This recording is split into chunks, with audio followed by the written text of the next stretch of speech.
Daily சமையலில் நம்ம use பண்ணுற மிளகாயில் இவ்வளோ ஆபத்து இருக்கா? ஆமாங்க. நம்ம யூஸ் பண்ணுற மிளகாயில் காம்பை கிள்ளி பார்த்தீங்கன்னா அதில் ஒரு வகையான பச்சை மிளகாய்னா வெள்ளையாகவும், காஞ்ச மிளகாய்னா ஒரு பவுடர் மாதிரியும் ஒரு டஸ்ட் இருக்கும். அது வெறும் டஸ்ட்டுன்னு நினச்சிக்காதீங்க.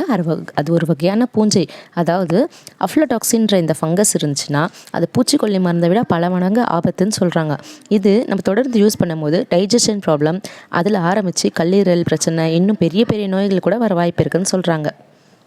ஸோ நம்ம வேலை ஈஸியாக இருக்குதுன்னு கடையில் இனிமேல் மசாலாஸ் வாங்கி யூஸ் பண்ணாமல் முடிஞ்ச அளவுக்கு நம்ம கையால் பார்த்து பார்த்து ஃப்ரெஷ்ஷாக எல்லாமே மிளகாய் தனியாலாம் வாங்கி அரைச்சி யூஸ் பண்ணுறது தான் நம்ம ஹெல்த்துக்கு நல்லது. இப்போது நான் சொல்கிற ஒரே ஒரு ஆல் இன் ஒன் மசாலா இதை மட்டும் நம்ம அரைச்சி வச்சிங்கன்னா கறியானோ, மீனானோ, சிக்கன் கிரேவி, மட்டன் கிரேவி, முட்டை தொக்கு, காய்கறி கூட்டு எல்லா வகையான குழம்புமே நம்ம செய்யலாம். அந்த ஆல் இன் ஒன் மசாலா எப்படி அரைக்கணுன்ற பக்கா மெஷர்மெண்ட்டோட உங்களுக்கு நான் ஒரு லாங் வீடியோ போஸ்ட் பண்ணியிருக்கேன். நம்ம சேனலோட நேமுக்கு கீழே அந்த லிங்க் இருக்குது, அதை டச் பண்ணி பார்த்துக்கோங்க.